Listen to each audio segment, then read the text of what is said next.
കഴിഞ്ഞ കുറേ മാസങ്ങളായി കേരളത്തിലെ കായിക മന്ത്രി കേരളത്തിലെ ഫുട്ബോൾ ആരാധകരോട് നിരന്തരമായി പറഞ്ഞുകൊണ്ടിരുന്ന ഒരു കാര്യം കേരളത്തിൽ മെസ്സിയും അർജന്റീനൻ ഫുട്ബോൾ ടീമും കളിക്കാൻ വരുന്നു എന്നുള്ളതായിരുന്നു. മന്ത്രിയുടെ ആദ്യ പ്രഖ്യാപനം അനുസരിച്ച് ഇപ്പോൾ കേരളത്തിൽ മെസ്സി കളിച്ചുകൊണ്ടിരിക്കേണ്ട സമയമാണ്. എന്നാൽ ഏറ്റവും ഒടുവിൽ പുറത്തു വന്ന വാർത്ത അനുസരിച്ച് കേരളത്തിൽ മെസ്സി വരുന്നില്ല എന്നും അർജന്റീനൻ ടീം കളിക്കാൻ പോകുന്നില്ല എന്നുമുള്ളതുമാണ്. ഇതുമായി ബന്ധപ്പെട്ട് കേരളത്തിലെ കായിക മന്ത്രിയോട് ചോദ്യങ്ങൾ ചോദിക്കുന്ന സമയത്ത് കായിക മന്ത്രിയുടെ മറുപടി ഇതിനൊന്നും തന്നോട് മറുപടി പറയേണ്ട കാര്യമില്ല എന്നും മറുപടി പറയുകയാണെങ്കിൽ മറ്റേ ഭാഷയിൽ മറുപടി പറയേണ്ടി വരും എന്നുള്ളതുമാണ്. ഇങ്ങനെയാണോ കേരളത്തിലൊരു കായിക മന്ത്രി മറുപടി പറയേണ്ടത്? കായിക മന്ത്രി വി അബ്ദുറഹ്മാൻ്റെ വീട്ടിലെ എന്തെങ്കിലും കാര്യമല്ല മാധ്യമപ്രവർത്തകർ ചോദിച്ചത്. കേരളത്തിലെ ജനങ്ങൾക്ക് വേണ്ടിയാണ് മാധ്യമപ്രവർത്തകർ ചോദിച്ചത്. മെസ്സിയുടെ വരവുമായി ബന്ധപ്പെട്ട വ്യക്തത വരുത്തേണ്ടത് അതിൻ്റെ ഉത്തരവാദിത്തം കായിക മന്ത്രിയാണ്. കേരളത്തിലെ ജനങ്ങളോ ഫുട്ബോൾ ആരാധകരോ കായിക ആരാധകരോ ഒന്നും മന്ത്രിയോട് അങ്ങോട്ട് ആവശ്യപ്പെട്ടിട്ടല്ല മെസ്സി വരുന്നു അല്ലെങ്കിൽ മെസ്സിയെ കൊണ്ടുവരുന്നു എന്നൊരു അവകാശവാദം സർക്കാർ നടത്തിയത്. മാത്രമല്ല, സാധാരണക്കാരൻ്റെ നികുതി പണം ചെലവഴിച്ചിട്ടാണ് ഈ മെസ്സിയെ കൊണ്ടുവരാൻ വേണ്ടി യൂറോപ്പിൽ കായിക മന്ത്രിയും സംഘവും ടൂറടിച്ചത്. അതിനുവേണ്ടി ലക്ഷക്കണക്കിന് രൂപ ചെലവഴിച്ചിട്ടുണ്ട്. അപ്പം മന്ത്രി സ്പെയിനിൽ പോകുന്നു, അർജന്റീന ഫുട്ബോൾ അസോസിയേഷനുമായി ചർച്ച നടത്തി എന്ന അവകാശവാദം ഉന്നയിക്കുന്നു.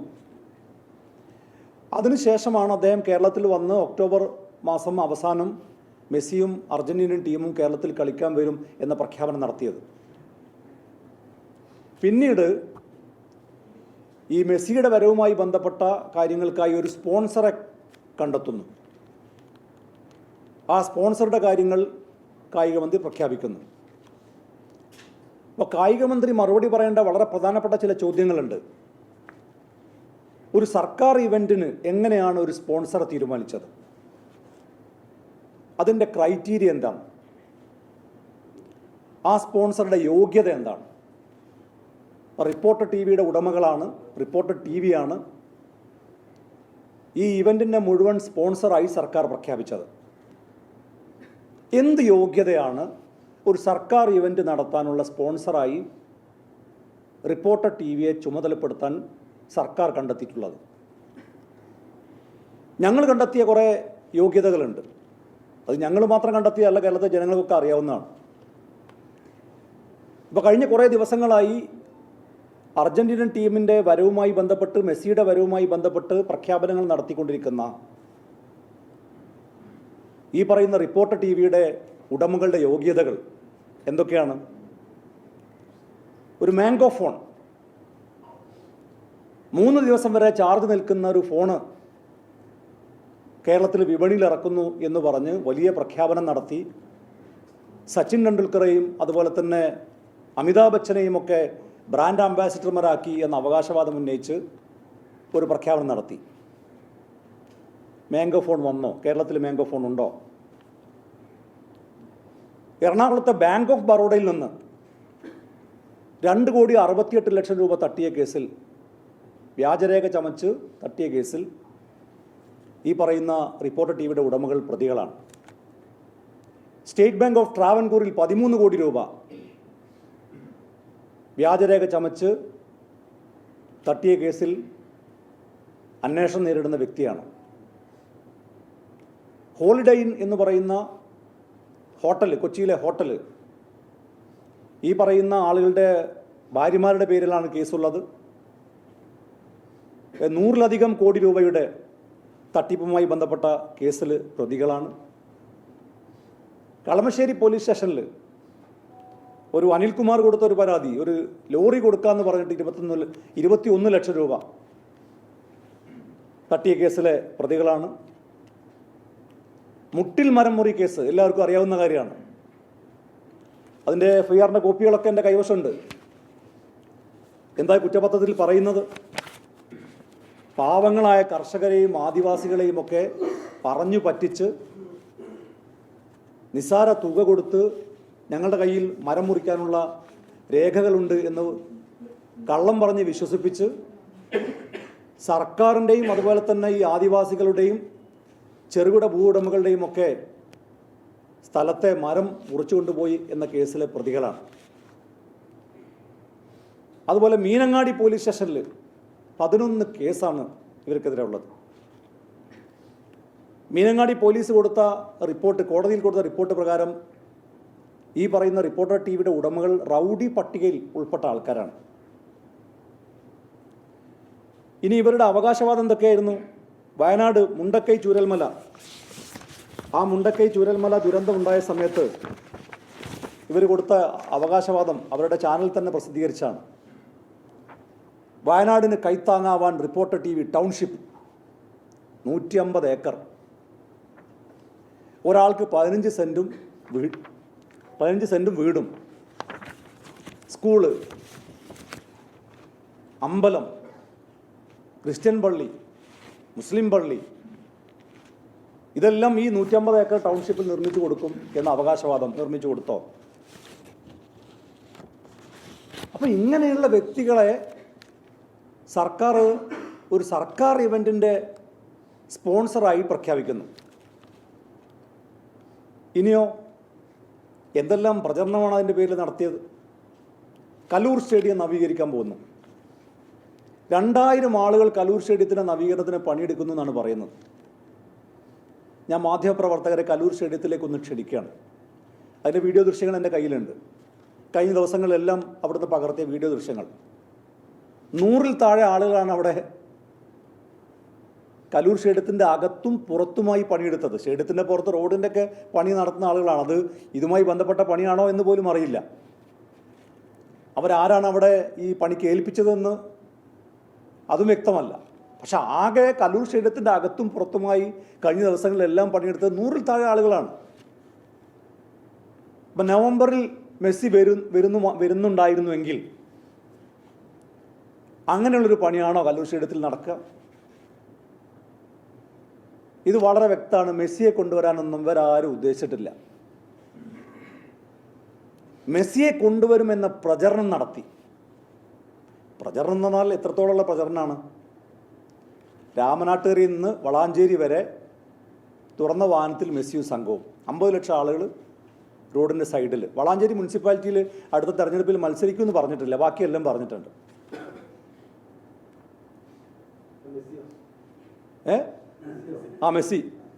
മെസ്സി അടുത്ത വളാഞ്ചേരി മുനിസിപ്പാലിറ്റിയിൽ മത്സരിക്കുമെന്ന് പറഞ്ഞിട്ടില്ല, ബാക്കിയെല്ലാം പറഞ്ഞു. രാമനാട്ടുകരയിൽ നിന്ന് തുറന്ന വാഹനത്തിൽ ആളുകളൊക്കെ അഭിവാദ്യം ചെയ്ത് അത് റോഡിൻ്റെ ഇടതേ ഭാഗത്ത് വലതേ ഭാഗത്ത് അതിൻ്റെ ആനിമേഷൻ വീഡിയോ. വരാത്തൊരാൾ ഇങ്ങനെ വരുന്നു എന്നൊരു പ്രചരണം നടത്തിയത് എന്തിനാണ്? അർജന്റീനയിൽ പോയി 4 ഫോട്ടോ എടുക്കുക, എന്നിട്ട് അവിടെ നിന്നുള്ള ഏതൊരു കൊമേഴ്ഷ്യൽ വിഭാഗത്തിൻ്റെ ഏതോ ഒരാളെ എന്തോ പറഞ്ഞ് പറ്റിച്ച് ഈ പറഞ്ഞൊക്കെ പറ്റിക്കുന്ന ആൾക്ക് ഇതൊക്കെ വളരെ എളുപ്പമാണല്ലോ.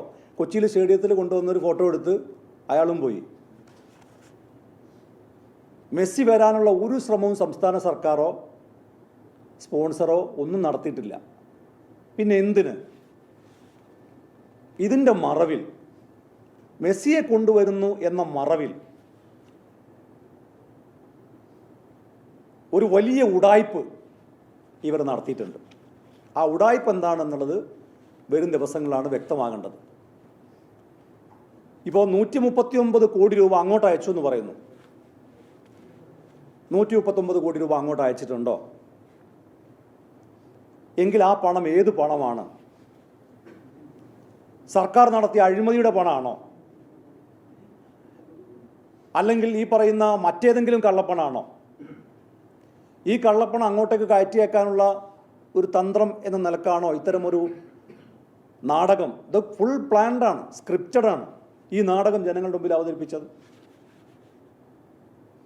കലൂർ സ്റ്റേഡിയത്തിന് 70 കോടിയല്ല, അതിൻ്റെ ഇരട്ടിയിലേറെ തുക ചിലവാക്കേണ്ടി വരും, ചിലവാക്കും എന്നാണ് പറഞ്ഞത്. 100-ൽ താഴെ ആളുകൾ എത്ര മാസം പണിയെടുക്കണം ഈ പറയുന്ന 70 കോടി ചിലവാക്കണമെങ്കിൽ? അതൊക്കെ പച്ചക്കള്ളമായിരുന്നു. ആർക്കും പരിശോധിച്ചാൽ ബോധ്യമാകുന്ന സത്യമാണ്. ഇങ്ങനെ കലൂർ നവീകരണത്തിൻ്റെ പേര് പറഞ്ഞ് ഇനി ഈ നവീകരണത്തിൻ്റെ ചുമതല എങ്ങനെയാണ് ഒരു സ്വകാര്യ വ്യക്തി ഏൽപ്പിക്കുന്നത്? എന്താണ് അതിൻ്റെ മാനദണ്ഡം? ഇപ്പം ഞാൻ നാളെ പോയിട്ട് എനിക്ക് സെക്രട്ടേറിയറ്റ് നവീകരിക്കണം എന്ന് പറഞ്ഞാൽ അതിന് ഉത്തരവാദിത്തം എന്നെ ഏൽപ്പിക്കുമോ? അങ്ങനെ സർക്കാരിൻ്റെ മുതലുകൾ ആർക്കെങ്കിലും അങ്ങനെ നവീകരിക്കാൻ കഴിയുമോ? അതിനൊന്നും ഒരു പ്രൊസീജിയേഴ്സ് ഇല്ലേ? നടപടിക്രമങ്ങളില്ലേ? എന്തായിരുന്നു നടപടിക്രമം? ഈ പറയുന്ന ഇത്രയും അധികം കേസുകളിൽപ്പെട്ട മാത്രമല്ല ഇതിപ്പോൾ നമ്മൾ മാധ്യമ വാർത്തകളും മറ്റതൊക്കെ പരിശോധിക്കുമ്പോൾ നമുക്ക് മനസ്സിലാക്കാൻ കഴിഞ്ഞ കാര്യങ്ങളാണ്. സർക്കാരിന് ഇതിനേക്കാൾ കൂടുതൽ ഇൻ്റലിജൻസ് റിപ്പോർട്ട് ഉണ്ടാവില്ലേ? അപ്പോൾ ഇത്തരം ഷേഡി ക്യാരക്ടറായിട്ടുള്ള, ഡൂബിയസ് ക്യാരക്ടറായിട്ടുള്ള ഒരു വ്യക്തിയെ ഒരു സർക്കാരിൻ്റെ ഒരു ഇവൻ്റ് ഏൽപ്പിക്കുമ്പോൾ സർക്കാരിന് ഇക്കാര്യങ്ങളൊന്നും അറിയില്ലേ? എന്നിട്ട് ഉയർന്ന പോലീസ് ഉദ്യോഗസ്ഥന്മാരുമായിട്ട് മീറ്റിങ്ങിനുള്ള അവസരം ഉണ്ടാക്കി കൊടുക്കുന്നു. സർക്കാർ തന്നെ അന്വേഷിച്ചുകൊണ്ടിരിക്കുന്ന നിരവധി കേസുകളിൽ പ്രതിയായിട്ടുള്ള ഒരാളെ കേരളത്തിലെ ഉയർന്ന പോലീസ് ഉദ്യോഗസ്ഥന്മാരുമായിട്ട് ചേർന്ന് മീറ്റിംഗ് നടത്താനുള്ള അനുമതി എങ്ങനെയാണ് സംസ്ഥാന സർക്കാർ കൊടുക്കുന്നത്? ഇതിൻ്റെ റിസൾട്ടുകളും കണ്ടു തുടങ്ങി. മുട്ടിൽ മരമുറി കേസിൽ പാവങ്ങളായിട്ട് ആദിവാസികളുടെ പേരിൽ നോട്ടീസ് വരാൻ തുടങ്ങി. ഒരു ആദിവാസിക്ക് ഫൈൻ വന്നത് 80 ലക്ഷം രൂപയാണ്. 80 ലക്ഷം രൂപ എങ്ങനെ ആദിവാസി അടയ്ക്കാം? റവന്യൂ ഉദ്യോഗസ്ഥന്മാർ ഇതിനൊക്കെ നോട്ടീസ് കൊടുത്തു. ഇവിടെ നവംബർ 1-ാം തീയതി ദാരിദ്ര്യമുക്ത കേരളമായിട്ട് പ്രഖ്യാപിക്കാൻ പോവാണല്ലോ. ഈ പറയുന്ന വയനാട്ടിലെ ആദിവാസി ഊരുകളിലൊക്കെ പോയാൽ ഇവിടെ ദരിദ്രം ഉണ്ടോ ഇല്ല എന്നുള്ളത് കാണാൻ പറ്റും. ഈ പാവങ്ങളൊക്കെ കബളിപ്പിച്ച് വഞ്ചിപ്പിച്ച് ഈ മരം മുറിച്ചുകൊണ്ടുപോയി അവർക്കിപ്പോൾ നോട്ടീസും കൊടുത്ത് അവരെ പട്ടിണിയിലേക്ക് തള്ളിവിടുകയാണ്. മന്ത്രിമാരുടെയും മുഖ്യമന്ത്രിയുടെയൊക്കെ വീട്ടിൽ കുടുംബമൊക്കെ ഇപ്പോൾ ദരിദ്രമുക്തരായിട്ടുണ്ട്. ഇവിടെ സാധാരണക്കാരൻ്റെ വീടുകളിൽ പട്ടിണിയാണ്. അപ്പോഴാണ് ഇവർ ഈ നവംബർ 1-ന് ഈ പ്രഖ്യാപനം നടത്താൻ പോകുന്നത്. അപ്പോൾ കായിക മന്ത്രി കൃത്യമായി മറുപടി പറയണം. കായിക മന്ത്രി മാധ്യമപ്രവർത്തകരെ തെറി പറഞ്ഞിട്ട് രക്ഷപ്പെടാമെന്ന് വിചാരിക്കണ്ട. കാരണം സർക്കാരിൻ്റെ മറുപടി ഞങ്ങളുടെ കയ്യിലുണ്ട്. ഇതിനകത്ത് കൃത്യമായി പറയുന്നുണ്ട്. എന്താ പറഞ്ഞിരിക്കുന്നത് അറിയോ? കായിക മന്ത്രി സ്പെയിൻ സന്ദർശിച്ചിട്ടുണ്ട്. കായിക വകുപ്പ് സെക്രട്ടറി, കായിക യുവജനകാര്യ ഡയറക്ടർ ഇവരൊക്കെ മന്ത്രിയെ അനുഗമിച്ചിട്ടുണ്ട്. അവർ പോയത് അർജന്റീന ഫുട്ബോൾ അസോസിയേഷൻ ഭാരവാഹികളുമായി ചർച്ച നടത്താനും അതുപോലെ അർജന്റീന ടീമിനെ, ഫുട്ബോൾ ടീമിനെ കേരളത്തിലേക്ക് ക്ഷണിക്കുക എന്ന ആവശ്യത്തിന് വേണ്ടിയിട്ടാണ് കായിക മന്ത്രി സംഘവും പോയത് എന്ന് പറയുന്ന വിവരാവകാശ പ്രകാരം കിട്ടിയ മറുപടി കൈവശമുണ്ട്. അപ്പോൾ കായിക മന്ത്രി മാത്രമല്ല അതിന് 13 ലക്ഷം രൂപ ചെലവഴിച്ചു എന്നത് മറുപടിയും കൈവശമുണ്ട്. അപ്പോൾ നേരത്തെ മാധ്യമങ്ങൾ റിപ്പോർട്ട് ചെയ്തതാണ്. അപ്പോൾ അതുകൊണ്ട് കായിക മന്ത്രിയോട് ചോദിക്കുമ്പോൾ ഇതെന്തോ വീട്ടിലെ കാര്യം ചോദിച്ച പോലെ അല്ല കായിക മന്ത്രി മറുപടി പറയേണ്ടത്. ഇതിന് കൃത്യമായി മറുപടി പറയണം. എന്തിനാണ് ജനങ്ങളെ കബളിപ്പിച്ചത്? മെസ്സിയുടെ പേരിൽ എന്തിനാണ് കേരളത്തിലെ ജനങ്ങളെ വിഡ്ഢികളാക്കിയത്? ഇതിൻ്റെ മറവിൽ നിങ്ങൾ എന്താണ് ചെയ്തത്? ഇതിൻ്റെ പേരിൽ സാമ്പത്തിക ഇടപാട് നടത്തിയിട്ടുണ്ടോ? കേരളത്തിന് വേണ്ടിയിട്ടാണല്ലോ സ്പോൺസർ എന്ന് പറയുന്നത്, പുറത്തുള്ളൊരു വ്യക്തിയാണ്. കേരള സർക്കാരിന് വേണ്ടിയിട്ടാണല്ലോ ഈ പണം മുടക്കിയത്. ഈ പണം അങ്ങോട്ടേക്ക് അയച്ചിട്ടുണ്ടോ? 139 കോടി രൂപ അയച്ചു എന്നാണ് നേരത്തെ അവകാശവാദം സ്പോൺസർ ഉന്നയിച്ചത്. അങ്ങനെ പണം അയച്ചിട്ടുണ്ടെങ്കിൽ അതിൻ്റെ രേഖകൾ പുറത്തുവിടണം. കാരണം സർക്കാരിന് വേണ്ടിയിട്ടാണല്ലോ ഈ പണം സ്വകാര്യ വ്യക്തിയാണെങ്കിലും വേറെ വ്യക്തിയാണെങ്കിലും ചെലവഴിച്ചത്. ഈ പണം ഇടപാട് നടത്തിയതിൻ്റെ രേഖകൾ പുറത്തുവിടാൻ കായിക മന്ത്രി തയ്യാറുണ്ടോ? കായിക മന്ത്രിക്ക് ഇതിലുള്ള പങ്കെന്താണ്? സ്പോൺസർക്ക് ഇതിലുള്ള പങ്കെന്താണ്? കേരളത്തിലെ മുഖ്യമന്ത്രി പറഞ്ഞത് ഇങ്ങനെയുള്ള അവതാരങ്ങളെയൊന്നും സർക്കാരിൻ്റെ അധികാര ഇടനാഴികളിൽ കാണില്ല എന്നാണ്. മുഖ്യമന്ത്രി അറിയാതെയാണോ ഇത് ചെയ്തത്? ഞാൻ ചോദിക്കുന്ന മുഖ്യമന്ത്രിയല്ലേ ഇന്റലിജൻസ് വകുപ്പിൻ്റെ ഹെഡ്? ഇത്രയധികം കേസുകളിൽ പ്രതിയായിട്ടുള്ള, നിരവധി വഞ്ചനാ കേസിൽ, തട്ടിപ്പ് കേസിൽ പ്രതിയായിട്ടുള്ള കേരള പോലീസ്, പിണറായി വിജയൻ്റെ കീഴിലുള്ള പോലീസ് തന്നെ റൗഡി ലിസ്റ്റിൽ ഉൾപ്പെടുത്തിയിട്ടുള്ള ഒരാളെ സർക്കാരിൻ്റെ ഒരു സ്പോൺസറായിട്ട് പ്രഖ്യാപിക്കുമ്പോൾ കേരളത്തിലെ മുഖ്യമന്ത്രിക്ക് ഇത് അറിയില്ലേ? എങ്കിലും മുഖ്യമന്ത്രി പറയട്ടെ, മുഖ്യമന്ത്രി അറിയാതെയാണ് അദ്ദേഹത്തെ ഈ സ്പോൺസറാക്കിയത്, അദ്ദേഹത്തെ കല്ലൂർ സ്റ്റേഡിയത്തിന് നവീകരണം ഏൽപ്പിച്ചത്, സർക്കാരിൻ്റെ ഒരു പ്രോഗ്രാമിൻ്റെ സ്പോൺസർ. ഞാൻ ചോദിക്കട്ടെ, നിങ്ങളുടെ ആരുടെയും വീട്ടിലെ കല്യാണം ഇത്തരം തട്ടിപ്പ് കേസിൽ ഒരു പ്രതിയെ ഏൽപ്പിക്കാം അതിൻ്റെ ഇവൻ്റ് നടത്താൻ? എന്നിട്ടല്ലേ സർക്കാരിന് ഇത്രയും വലിയൊരു പ്രോജക്റ്റ് ഏൽപ്പിക്കുന്നത്? നമ്മുടെ വീട്ടിലൊരു കല്യാണത്തിൻ്റെ ഇവൻ്റ് ഏൽപ്പിക്കാം, നമുക്ക് ധൈര്യം ഉണ്ടാവുമോ? കാരണം പറഞ്ഞതൊന്നും പാലിച്ചില്ല എന്ന് മാത്രമല്ല, അതിന് വഞ്ചനയും തട്ടിപ്പും നടത്തി നിരവധി ആളുകളെ പണം തട്ടിയെടുത്ത് അപഹരിച്ച് കേസുകളിൽ പ്രതിയായി റൗഡി ലിസ്റ്റിൽ ഉൾപ്പെട്ട ഒരു വ്യക്തിയെ സർക്കാർ എങ്ങനെയാണ് ഇത് ഏൽപ്പിച്ചത്? അതിൻ്റെ സർക്കാരിൻ്റെ താല്പര്യം എന്താണ്? സർക്കാരിൻ്റെ നേട്ടം എന്താണ്? ഇവർക്കുള്ള നേട്ടം ഇപ്പോൾ വ്യക്തമായി കഴിഞ്ഞു. കേസുകളിൽ നിന്നൊക്കെ രക്ഷപ്പെടാൻ പോകുന്നു. കേസിലെ യഥാർത്ഥ പ്രതികൾ രക്ഷപ്പെട്ട് വളരെ പാവങ്ങളായ ആദിവാസികളും അതുപോലെ തന്നെ ചെറുകിട ഭൂവുടമകളും ഒക്കെ ഇതിൻ്റെ ദുരന്തഫലം അനുഭവിക്കാൻ പോകുന്നു. ഇതിന് കായിക മന്ത്രി നിർബന്ധമായി മറുപടി പറയണം. കായിക മന്ത്രിക്ക് എങ്ങനെയാണ് മറുപടി പറയാതെ ഒഴിഞ്ഞു മാറാൻ കഴിയുക? മെസ്സി വരും കേട്ടോ എന്നായിരുന്നല്ലോ വീരവാദം. കേരളത്തിലെ ജനങ്ങളോടാണ് പറഞ്ഞത്.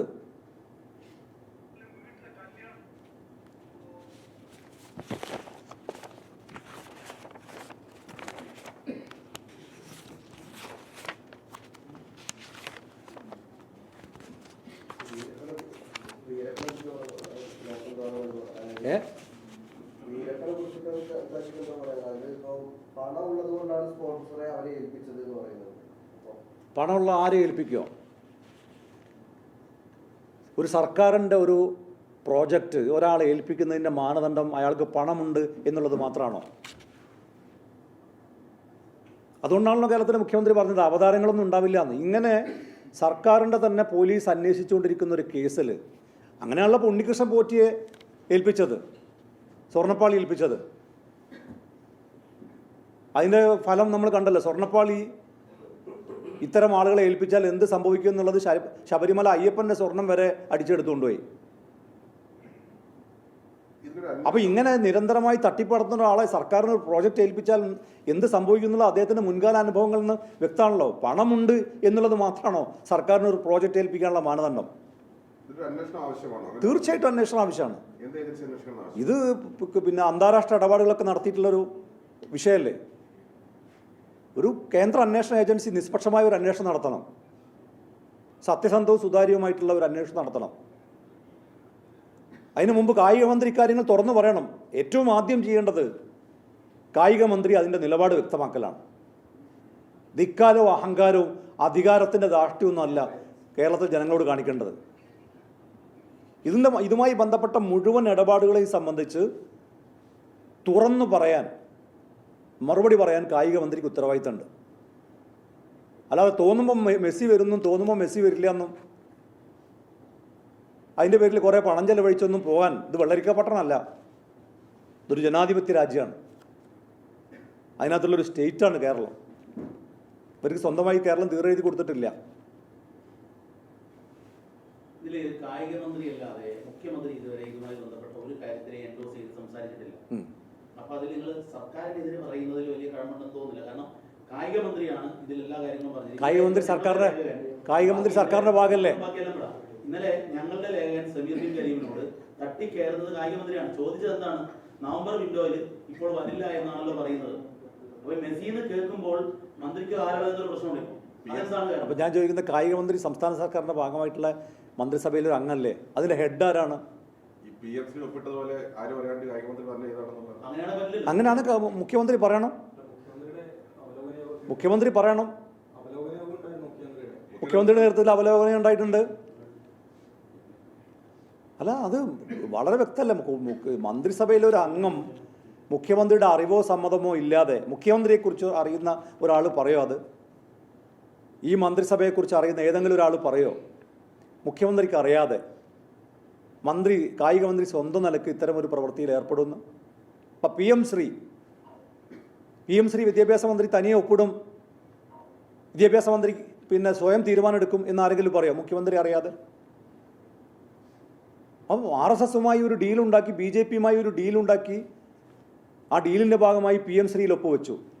അതിൻ്റെ ബെനിഫിറ്റ് ഉണ്ട് സംസ്ഥാന സർക്കാരിന്. ഉണ്ണികൃഷ്ണൻ പോറ്റിയെ വെക്കുന്നതിൽ ബെനിഫിറ്റ് ഉണ്ട് സംസ്ഥാന സർക്കാരിന്. അതുപോലെ ഈ സ്പോൺസറെ കണ്ടെത്തി, ഈ സ്പോൺസറുടെ പേരിൽ കുറേ വ്യാജ പ്രചരണങ്ങൾ നടത്തി ഞാൻ പറയുന്നത് 1 രൂപ പോലും അർജന്റീന ഫുട്ബോൾ അസോസിയേഷന് കൊടുത്തിട്ടുണ്ടാവില്ല. 1 രൂപ പോലും കൊടുത്തിട്ടുണ്ടാവില്ല. എന്നാൽ അദ്ദേഹം പറയുന്നുണ്ട് പൈസ ഒന്നും ഞങ്ങൾക്ക് തിരിച്ചു വേണ്ടെന്ന്. പൈസ തിരിച്ച് തരണമെങ്കിൽ പൈസ കൊടുക്കണ്ടേ? പൈസ വേറെ എവിടെയൊക്കെ കയറ്റി അയച്ചിട്ടുണ്ടോ? ഇതിൻ്റെ മറവിൽ വേറെ ഏതെങ്കിലും രാജ്യത്തേക്കോ, ഇനി അർജന്റീനയിലേക്കോ യൂറോപ്പിലേക്കോ പണം അയച്ചിട്ടുണ്ടോ? അതിൻ്റെ വിശദാംശങ്ങൾ മന്ത്രിയാണ് പറയേണ്ടത്. കാരണം സംസ്ഥാന സർക്കാരിന് വേണ്ടിയിട്ടാണ് ഈ പണം ചെലവഴിച്ചത്. അല്ലാതെ വേറെ സ്വകാര്യ വ്യക്തി സ്വന്തം നിലക്ക് ഒരു പരിപാടി അനൗൺസ് ചെയ്തു, ആ പരിപാടിക്ക് പണം മുടക്കി, അതൊന്നും ഇവിടെ ആർക്കും അറിയേണ്ട കാര്യമില്ല. ഇത് സംസ്ഥാന സർക്കാരിന് വേണ്ടിയിട്ടാണ് ഈ പണം ചെലവഴിച്ചു എന്ന് മന്ത്രിയും ഈ പറയുന്ന ആളുകളൊക്കെ അവകാശപ്പെട്ടത്. അപ്പോൾ അതിൻ്റെ വിശദാംശങ്ങൾ കേരളത്തിലെ ജനങ്ങൾക്ക് അറിയാനുള്ള ബാധ്യതയുണ്ട്. മുഖ്യമന്ത്രി പങ്കെടുത്തിട്ടില്ലേ അവലോകന യോഗത്തിൽ? ഇല്ലേ? മുഖ്യമന്ത്രി ഉൾപ്പെടെ അവലോകന യോഗം അടക്കം നടത്തിയിട്ടുണ്ട് എങ്കിൽ ഇനി മുഖ്യമന്ത്രിയുടെ അറിവും സമ്മതവും ഇല്ല എന്ന് പറയാൻ കഴിയില്ലല്ലോ. അപ്പോൾ ഇതിന് മുഖ്യമന്ത്രി മറുപടി പറയണം. ഈ ജനങ്ങളെ ഇങ്ങനെ കബളിപ്പിച്ച് കോടികളുടെ ഇടപാട് നടത്തി ഏതാണ്ട് 500 കോടിയുടെ ഇടപാടുകളുമാണ് ഇതിൻ്റെ പേരിൽ നടത്തിയെന്ന അവകാശവാദം. അപ്പോൾ ഇത്രയും വലിയ ഒരു സാമ്പത്തിക ഇടപാട് നടത്തിയ ഒരു വിഷയത്തിൽ കേരളത്തിൻ്റെ മുഖ്യമന്ത്രി മറുപടി പറയണം, കായിക മന്ത്രി മറുപടി പറയണം. അത് കൃത്യമായി കേരളത്തിലെ ജനങ്ങൾക്ക് അറിയാൻ ബാധ്യതയുണ്ട്. അതിൽ നിന്ന് ധാർഷ്ട്യവും ധിക്കാരവും അഹങ്കാരവും ഒന്ന് കാണിച്ച് മാറി നിൽക്കാൻ മുഖ്യമന്ത്രിക്കോ കായിക മന്ത്രിക്കോ സാധ്യമല്ല.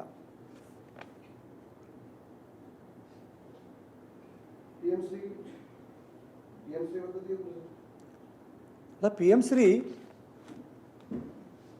കൃത്യമായിട്ട് അറിയാലോ, RSSൻ്റെ അജണ്ടയാണ്. BJPയുടെ മുൻ സംസ്ഥാന പ്രസിഡന്റ് പറഞ്ഞു ഇനി സവർക്കറെക്കുറിച്ച്, ഹെഗ്ഡേവാറിനെക്കുറിച്ച് കേരളത്തിലെ കുട്ടികളെ പഠിപ്പിക്കാൻ വേണ്ടി പോകുന്നു. ABVP കേരളത്തിലെ വിദ്യാഭ്യാസ മന്ത്രി ശിവൻകുട്ടിയെ അഭിനന്ദിക്കുന്നു. വളരെ വ്യക്തമാണ് RSSൻ്റെ അജണ്ടകൾ കേരളത്തിൽ നടപ്പിലാക്കാൻ ഒരു വേദി ഒരുക്കി കൊടുക്കുന്ന ഒരു പണിയാണ് കേരള സർക്കാർ സ്വീകരിച്ചത്. നേരത്തെ CA-NRC നടപ്പിലാക്കില്ല എന്നൊക്കെ വലിയ അവകാശവാദം ഉന്നയിച്ച് തെരഞ്ഞെടുപ്പിൻ്റെ തലേന്ന് കയ്യടി നേടാൻ വേണ്ടി പ്രഖ്യാപനം നടത്തിയതുപോലെ വലിയ പ്രഖ്യാപനം നടത്തിയവർ മുൻകാലങ്ങളിൽ ദേശീയ വിദ്യാഭ്യാസ നയം കേരളത്തിൽ നടപ്പിലാക്കില്ല എന്ന അവകാശവാദം ഉന്നയിച്ചവരാണ് കേരള സർക്കാർ. ആ സർക്കാരാണ് അതും ഭരണത്തിൻ്റെ അവസാന നാളുകളിൽ RSSുമായി ഒരു ധാരണയുണ്ടാക്കുന്നത്. അപ്പോൾ കേന്ദ്രത്തിൽ നിന്ന് എന്തെങ്കിലും ഫണ്ട് കിട്ടാൻ വേണ്ടിയിട്ടല്ല എന്നുള്ളത് വളരെ വ്യക്തമാണ്. കാരണം ഏതാനും നാളുകൾ മാത്രമാണ് സർക്കാരിൻ്റെ മുമ്പിൽ ഇനി ബാക്കിയുള്ളത്. ഇനി കേരളത്തിൽ എന്തായാലും ഇടതുപക്ഷ അധികാരത്തിൽ വരാനും പോകുന്നില്ല. അപ്പോൾ നിങ്ങൾക്ക് നിങ്ങളുടെ അഭിപ്രായം ഉണ്ടാവും, ഞങ്ങൾക്ക് ഞങ്ങളുടെ അഭിപ്രായം ഉണ്ടാവും. കേരളത്തിൽ ഇടതുപക്ഷം ഇനി അധികാരത്തിൽ വരാൻ പോകുന്നില്ല, ഒരു സംശയം വേണ്ട, എഴുതി വെച്ചോളൂ. അപ്പോൾ അങ്ങനെ അവസാന നാളുകളിൽ RSSുമായി ഒരു കരാർ ഉണ്ടാക്കണമെങ്കിൽ അതിൻ്റെ പിന്നിലും മറ്റെന്തോ ഡീലുണ്ട്. തമിഴ്നാട് പോലെ അതിധീരമായ നിലപാട് സ്വീകരിച്ച സർക്കാരുകൾ നമ്മുടെ മുമ്പിൽ നിൽക്കുമ്പോഴാണ് PM-ശ്രീ പദ്ധതിയിൽ സർക്കാർ ഒപ്പുവെക്കുന്നത്. ഇതിന് കേരള ജനത പൊറുക്കില്ല. കാരണം കേരളം തള്ളിക്കളഞ്ഞ ആശയങ്ങളെ സർക്കാർ ചെലവിൽ അവതരിപ്പിക്കാൻ വേണ്ടിയിട്ടാണ് ഇപ്പോൾ PM-ശ്രീ കരാറിൽ കേരള സർക്കാർ ഒപ്പുവെച്ചത്. അതിനെതിരെയുള്ള ജനവിധി ഈ വരുന്ന പഞ്ചായത്ത് തെരഞ്ഞെടുപ്പിലും നിയമസഭാ തെരഞ്ഞെടുപ്പിലൊക്കെ കേരളം കാണുക തന്നെ ചെയ്യുമെന്ന കാര്യത്തിൽ ഒരു തർക്കവും വേണ്ട. അബ്ദുറഹ്മാന്റെ അജണ്ട എന്താണ് ഇതിൽ? കാരണം എന്താ പറയുക, അബ്ദുറഹ്മാനോട് ഇപ്പോൾ നമുക്ക് ചോദ്യം ചോദിക്കാൻ പറ്റില്ല. നസീം കേൾക്കുമ്പോൾ അയാൾ അസ്വസ്ഥനാവുകയാണ്, ഉടനെ ചീത്ത വിളിയാണ്. ഇത് ഒരാളോടല്ല കേട്ടോ, ഏത് മാധ്യമപ്രവർത്തകനോടും ഇതാണ് അവസ്ഥ. ഒന്ന്, അയാൾ മാധ്യമപ്രവർത്തകനിൽ നിന്ന് ഒഴിഞ്ഞു മാറണം. കാരണം ഇന്നലെ മെനഞ്ഞാന്ന് മലപ്പുറത്ത് ഒരു സംവാദം ഉണ്ടായിരുന്നു. കായിക മന്ത്രിയും കായിക താരങ്ങളൊക്കെ പങ്കെടുത്തു. അതിൽ അദ്ദേഹം ആദ്യം അവിടുത്തെ ആൾക്കാരോട് ചോദിക്കുന്നത് എന്തിനാണ് ചാനലുകാരെ വിളിച്ചതെന്നാണ്.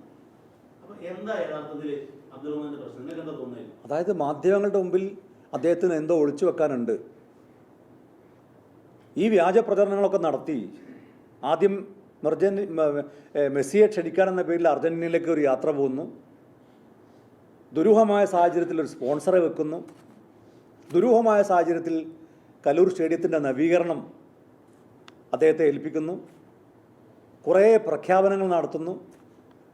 കുറേ വാചക കസർത്തുകൾ നടത്തുന്നു. കേരളത്തിന് ഇന്ന് വരെ പരിചയമില്ലാത്ത തള്ളുകൾ നടത്തുന്നു. അവസാനം അതിൻ്റെ സത്യം പുറത്തു വരുന്നു. അദ്ദേഹം വരില്ല, മെസ്സി വരില്ല, അർജന്റീന വരില്ല. അപ്പോൾ ഈ പ്രചരണം, ഈ വ്യാജ പ്രചരണങ്ങളുടെ പിന്നിൽ ഒരു താല്പര്യമുണ്ട്. ആ താല്പര്യം നിഗൂഢമാണ്. അത് സാമ്പത്തിക താല്പര്യമാണോ മറ്റെന്തെങ്കിലും ഇടപാടാണോ എന്നുള്ളത് ഒന്നുകിൽ കായിക മന്ത്രി തുറന്നു പറയണം. ഇവരെന്താ ചെയ്തതെന്ന് നമ്മൾ അന്വേഷണ ഏജൻസി അല്ലല്ലോ. ഇതിന് പിന്നിൽ നടത്തിയ ഇടപാടുകൾ സുതാര്യമാണെങ്കിൽ ആ സുതാര്യത മാധ്യമങ്ങളോട് പറയാൻ എന്തിനാണ് കായിക മന്ത്രി മടിക്കുന്നത്? മെസ്സി എന്ന് കേൾക്കുമ്പോൾ എന്തിനാണ് കായിക മന്ത്രി ഹാലിലിളകുന്നത്? കേരളത്തിലെ മുഖ്യമന്ത്രി എന്തുകൊണ്ടാണ് ഇത് സംബന്ധിച്ച് മൗനം പാലിക്കുന്നത്? അപ്പോൾ ഇവർക്ക് എന്തോ ഒളിച്ചു വെക്കാനുണ്ട്. അടുത്ത നിയമസഭാ തെരഞ്ഞെടുപ്പിൽ, കഴിഞ്ഞ നിയമസഭാ തെരഞ്ഞെടുപ്പിലെ പോലെ ഈ കോവിഡും അതിൻ്റെ പേരിലുള്ള കിറ്റും ഒന്നും കൊടുത്ത് ഇനി കേരളത്തിലെ ജനങ്ങളെ കബളിപ്പിക്കാൻ കഴിയില്ല. അപ്പോൾ അടുത്ത നിയമസഭാ തെരഞ്ഞെടുപ്പിന് വേണ്ടി ഒരുക്കി വെച്ച കോടിക്കണക്കിന് രൂപ അത് മറ്റേതെങ്കിലും വഴികളിൽ നിയമപരമായി പുറത്തേക്ക് കൊണ്ടുപോയി ഹവാല വഴി കൊണ്ടുവന്ന് തെരഞ്ഞെടുപ്പിൽ നിക്ഷേപിക്കാനാണോ? തെരഞ്ഞെടുപ്പിന് ചെലവഴിക്കാനാണോ? എന്താണ് ഇത് സംബന്ധിച്ചുള്ള ദുരൂഹത എന്നുള്ളതിനെ സംബന്ധിച്ച് ഒന്നുകിൽ കായിക മന്ത്രി തുറന്നു പറയണം, അതല്ലെങ്കിൽ നിഷ്പക്ഷമായ ഒരു അന്വേഷണം നടത്തി ഇത് ജനങ്ങളെ അറിയിക്കണം. മെസ്സി വരാനുള്ള ഒരു നടപടി സ്വീകരിച്ചിട്ടില്ല, ഉറപ്പാണ്. എന്ത് വിൻഡോ? ഏത് വിൻഡോ? എന്താ ഈ വിൻഡോ? ഏത് വിൻഡോയെ കുറിച്ച് ഇവർ പറയണത്? അല്ല, അന്വേഷണം നടത്തിയപ്പോൾ നമുക്ക് ബോധ്യമായിട്ടുള്ള കാര്യമാണ്. ഇത് മെസ്സിയെ കൊണ്ടുവരാനുള്ള ഒരു ശ്രമവും നടത്തിയിട്ടില്ല. അർജന്റീന ഫുട്ബോൾ അസോസിയേഷൻ ഒരു രൂപ പോലും കൊടുത്തിട്ടില്ല. അവരെ ട്വിറ്ററിലോ മറ്റോ ഒരു ട്വീറ്റ് ചെയ്യാൻ വേണ്ടി എന്തോ ഇത്രയും വ്യാജരേഖയും ഒക്കെ ചമയ്ക്കുന്ന ഒരാൾക്ക്, കോടിക്കണക്കിന് രൂപ തട്ടിയെടുക്കുന്ന, സർക്കാരിൻ്റെ മരമൊക്കെ മുറിച്ചുകൊണ്ടുവന്ന ഒരാൾക്ക്, ഈ ട്വിറ്റർ ഹാൻഡിൽ ചെയ്യുന്ന ഒരാൾക്ക് എത്തുന്ന ഒരു മെസ്സി അദ്ദേഹത്തിൻ്റെ സോഷ്യൽ മീഡിയ അക്കൗണ്ടിൽ കേരളത്തിൽ വരുന്ന കാര്യം പറഞ്ഞിട്ടില്ല. അങ്ങനെയാണെങ്കിൽ മെസ്സി പറയില്ലേ? മെസ്സി സോഷ്യൽ മീഡിയ അക്കൗണ്ടിൽ ഇന്ത്യയിൽ വരുന്ന കാര്യം പറഞ്ഞിട്ടുണ്ട്, ഇന്ത്യയിലെ മറ്റ് സംസ്ഥാനങ്ങളിൽ സന്ദർശിക്കുന്ന കാര്യം പറഞ്ഞിട്ടുണ്ട്. കേരളത്തിൽ വരുന്ന കാര്യമേ മെസ്സി മിണ്ടിയിട്ടില്ല. വരാൻ എന്തെങ്കിലും ചെയ്യണ്ടേ? എന്തെങ്കിലും ആരെങ്കിലും ചെയ്യണ്ടേ വരണമെങ്കിൽ? ഇതൊക്കെ വ്യാജ പ്രചരണമാണ്, ജനങ്ങളെ കബളിപ്പിച്ചതാണ്. പക്ഷെ ജനങ്ങളെ ഇപ്പോഴും ജനങ്ങളെ എന്നിട്ട് വളരെ സിമ്പിളല്ല. ഇത് പ്രീ പ്ലാൻ. ഞാൻ പറയാം പ്രീ പ്ലാൻഡ് ആണെന്ന് പറഞ്ഞാൽ ഇപ്പോഴും നിങ്ങൾ ചിലരെങ്കിലും വിശ്വസിക്കുന്നുണ്ടല്ലോ ഈ മെസ്സി മാർച്ചിൽ വരുമെന്ന്. തുടക്കം മുതലേ ഞങ്ങളൊക്കെ സ്വകാര്യ സംഭാഷണത്തിൽ എല്ലാവരും പറഞ്ഞിട്ട് ഒരു കാരണവശാലും മെസ്സി വരാൻ പോകുന്നില്ല. അന്ന് പറഞ്ഞ പല ആളുകളെയും ക്രൂശിച്ചു. അങ്ങനെ ക്രൂശിക്കപ്പെടാൻ താല്പര്യമില്ലാത്ത ആളുകൾ അത് പുറത്തു പറഞ്ഞില്ല. ഇപ്പോൾ ഈ പ്രീ പ്ലാൻഡ് എന്ന് പറയാനുള്ള കാരണം ഇത് ഉറപ്പാണ്. അവസാനം പറയും ഇത് ഫിഫയുടെ തലയിൽ വെക്കുമെന്നെങ്കിൽ, അല്ലെങ്കിൽ AFAയുടെ തലയിൽ വെക്കും, അല്ലെങ്കിൽ മെസ്സിയുടെ മകൻ്റെ തലയിലേക്ക് വെക്കും. മകന് പനിയായിരുന്നു അങ്ങനെ എന്തെങ്കിലും പറഞ്ഞാൽ മതിയല്ലോ. എന്തെങ്കിലും ഒരു കാരണം പറഞ്ഞിട്ട് മെസ്സി വരുന്നില്ല എന്ന് പറഞ്ഞാൽ മെസ്സിക്ക് പോയി എന്ന് പറഞ്ഞാൽ പോരെ. അതിൻ്റെ പുറമെ മെസ്സിക്കാണ് നഷ്ടം. കേരളത്തിൽ വന്നില്ലെങ്കിൽ മെസ്സിക്കാണ് നഷ്ടം. കേരളത്തിൽ വരാതെ മെസ്സി വേറെ ഏതെങ്കിലും സ്റ്റേറ്റിൽ കളിച്ചാൽ മെസ്സി വിവരം അറിയും. ഇങ്ങനെയൊക്കെ പറയുന്നത് കേൾക്കാനുള്ള ഒരു വിധി കേരളത്തിലെ ജനങ്ങൾക്കുണ്ടായിപ്പോയല്ലോ. ഒരു സർക്കാരും ഒരു സർക്കാർ സംവിധാനവും ഒക്കെ കേരളത്തിലെ ജനങ്ങളെ ഇങ്ങനെ വിഡ്ഢികളാക്കുകയാണ്. മെസ്സി വന്നില്ലെങ്കിൽ മെസ്സിക്കാണ് നഷ്ടം എന്നൊക്കെ പറയുന്നത് കേട്ടിരിക്കാനുള്ളൊരു വിധി ഉണ്ടായില്ലേ നമുക്ക്? അപ്പം ഇതൊക്കെ പറഞ്ഞ് അവസാനം ഈ പറഞ്ഞ ആരുടെയെങ്കിലൊക്കെ തലയിൽ വെച്ചിട്ട് ഒഴിഞ്ഞു മാറിയിട്ട് മാർച്ച് വരെ തൽക്കാലം പിടിച്ചേക്കാമല്ലോ. ഈ തട്ടിപ്പ് നടത്തുന്ന ആൾക്കാരൊക്കെ എന്താ ചെയ്യുക? ആ ഒരു എന്താ പറയുക, കറണ്ട് ടൈം അങ്ങ് മാനേജ് ചെയ്യും. കറണ്ട് സിറ്റുവേഷൻ, ആ കറണ്ട് സിറ്റുവേഷൻ മാനേജ് ചെയ്ത് കഴിഞ്ഞാൽ പിന്നെ മാർച്ച് വരെ പിടിച്ചേക്കുക. മാർച്ച് ഇലക്ഷനല്ലേ? ആ ഇലക്ഷൻ സമയത്ത് അതോടെ ആ സമയം കൂടി വേറെ എന്തെങ്കിലും കാരണം പറഞ്ഞ് കഴിഞ്ഞാൽ പിടിച്ചു തന്നാൽ അതിൻ്റെയൊക്കെ പേരിൽ ഇവർക്ക് പല കാര്യങ്ങളും നടത്താമല്ലോ. ആ നടത്തിയ കാര്യങ്ങൾ എന്താണ്? ഇപ്പം സാമാന്യ ബുദ്ധിയുള്ള ആർക്കും അറിയില്ല എന്തിനാ ഇപ്പോൾ വെറുതെ ഞാനൊരു കളവ് പറയുന്നത്. അപ്പോൾ വെറുതെ പറയില്ല. ഈ ആളുകളൊന്നും വെറുതെ ഒന്നും പറയില്ല. അവർ തന്നെ പറഞ്ഞിട്ടുണ്ട്, ഞങ്ങൾ പണം ഇൻവെസ്റ്റ് ചെയ്യുന്നുണ്ടെങ്കിൽ ഞങ്ങൾക്ക് പണം തിരിച്ചു കിട്ടും, ഞങ്ങൾക്ക് പേര് കിട്ടും. അങ്ങനെ പേരും പണവും ഒന്നും കിട്ടാതെ ഞങ്ങളൊരു പരിപാടിക്ക് ഇറങ്ങില്ലെന്ന് അവർ തന്നെ പറഞ്ഞിട്ടുണ്ട്. ഇപ്പോൾ കലൂർ സ്റ്റേഡിയത്തിന് 100 കോടി രൂപ ഇൻവെസ്റ്റ് ചെയ്യുകയാണെങ്കിൽ അതെങ്ങനെ തിരിച്ചു കിട്ടുന്നത്? 139 കോടിയല്ല, അതിൽ ഇരട്ടിയോളം ചെലവഴിക്കേണ്ടി വരും എന്ന് പറഞ്ഞത് അർജന്റീനൻ ടീം വരാൻ. അപ്പോൾ അത് എവിടുന്നാണ് തിരിച്ചു കിട്ടുന്നത്? ഇതൊക്കെ നമ്മളെ ഒരു ലോജിക്ക് അനുസരിച്ച് ചിന്തിച്ചാൽ നമുക്ക് മനസ്സിലാകുന്ന കാര്യങ്ങളല്ലേ. ഈ പണമൊന്നും ഒരു മുതലാളി ചെലവഴിക്കാൻ പോകുന്നില്ല. ചെലവഴിക്കുന്നുണ്ടെങ്കിൽ മറ്റെന്തോ താല്പര്യമാണ്.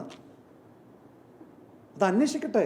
അല്ലാതെ ഈ മെസ്സി അനുഭവിക്കുന്നൊക്കെ പറഞ്ഞിട്ട് നമുക്ക് അങ്ങനെ രക്ഷപ്പെടാൻ കഴിയില്ല. അങ്ങനെ ആർക്കും മാറി നിൽക്കാൻ കഴിയില്ല. കൃത്യമായ മറുപടി പറയണം. കായിക മന്ത്രിയാണ് ഇതിന് മറുപടി പറയേണ്ടത്. നമ്മളേതെങ്കിലും സ്വകാര്യ വ്യക്തി, അതാണ് നമ്മൾ ഏതെങ്കിലും സ്വകാര്യ വ്യക്തികളോടല്ല ഈ ചോദ്യങ്ങൾ ചോദിക്കുന്നത്. സ്വകാര്യ വ്യക്തികൾക്ക് എന്ത് കളവും പറയാം, എന്തു തള്ളലും നടത്താം. പക്ഷെ ഒരു സംസ്ഥാന സർക്കാരിനെ ചുവട് പിടിച്ച് ഒരു സർക്കാർ സംവിധാനം അംഗീകരിച്ച ഒരു വ്യക്തി എന്ന നിലയിൽ അദ്ദേഹം പറയുമ്പോൾ സംസ്ഥാന സർക്കാരിന് അതിനകത്ത് ഉത്തരവാദിത്തമുണ്ട്. അതിന് കൃത്യമായി കായിക മന്ത്രി മറുപടി പറയണം. കേരളത്തിലെ മുഖ്യമന്ത്രി മറുപടി പറയണം. മാധ്യമപ്രവർത്തകർക്ക് മുഖ്യമന്ത്രിയോട് ചോദിക്കാനുള്ള റൈറ്റ് ഉണ്ട്. മുഖ്യമന്ത്രി അതിന് മറുപടി പറഞ്ഞേ പറ്റൂ. കായിക മന്ത്രി അതിന് മറുപടി പറഞ്ഞേ പറ്റൂ. ഒരു സംശയം വേണ്ട, മറുപടി പറയിപ്പിക്കും കേരളത്തിലെ ജനങ്ങൾ. ലോകത്തെവിടെയായാലും ഏത് സമയത്തും 24 വാർത്തകളും ഓഗ്മെന്റഡ് റിയാലിറ്റി പാക്കേജുകളും എക്സ്പ്ലെയിനറുകളും വിശദമായി കാണാൻ ഞങ്ങളുടെ യൂട്യൂബ് ചാനൽ നിങ്ങൾക്ക് സബ്സ്ക്രൈബ് ചെയ്യാം.